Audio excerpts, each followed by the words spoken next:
నాన్న అమ్మా నువ్వు హాల్లో పడుకో, తారక్ సార్ ఆ రూమ్ లో పడుకుంటారు, మేమందరం ఈ రూమ్ లో పడుకుంటాం. లేదులే అమ్మా, ఇక్కడ కాదు గాని మేడ మీద పడుకుంటాను. అక్కడైతే ఆ చల్లగాలికి మంచి నిద్ర పడుతుంది. మేడ పైకా? నేను వస్తాను. సరే రండి వెళ్దాం. సరే మీరు వెళ్ళి పడుకో. ఓకే. ఆగండి ఆగండి, నీకసలు మతుందా? కొత్తింట్లోకి వచ్చాం, పాలు పొంగించాం.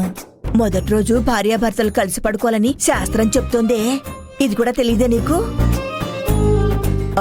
ఇలా చూడేలువని అన్ని కుండబద్దలు కొట్టినట్టుగా చెప్పలేం. ఏం లేదు బాబు, నేను తనతో చెప్పాల్సింది చెప్పేశాను.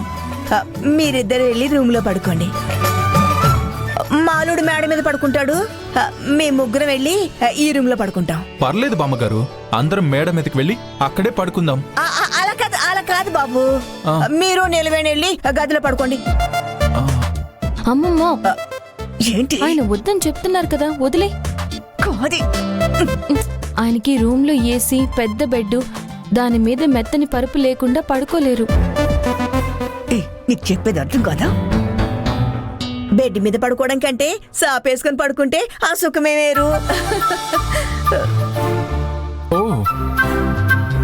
ఒక్కరోజు బాబు సాప్ మీద పడుకున్నారే అనుకోండి, ఇక రోజు సాపే కావాలంటారు.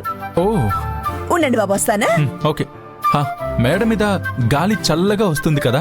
అవును బాబు, చాలా చల్లగా ఉంటుంది. ఊర్లో కూడా అంతే. నిలవని ఈ పడుకోవే, ఈ చాపేసుకుని ఈ గదిలో పడుకోండి. బాబు మీరు వెళ్ళి పడుకోండి. రూమ్ లోకా? ఓకే. గుడ్ నైట్ మావయ్య. Good night. అలాగే బాబు. గుడ్ నైట్ బామ్మ.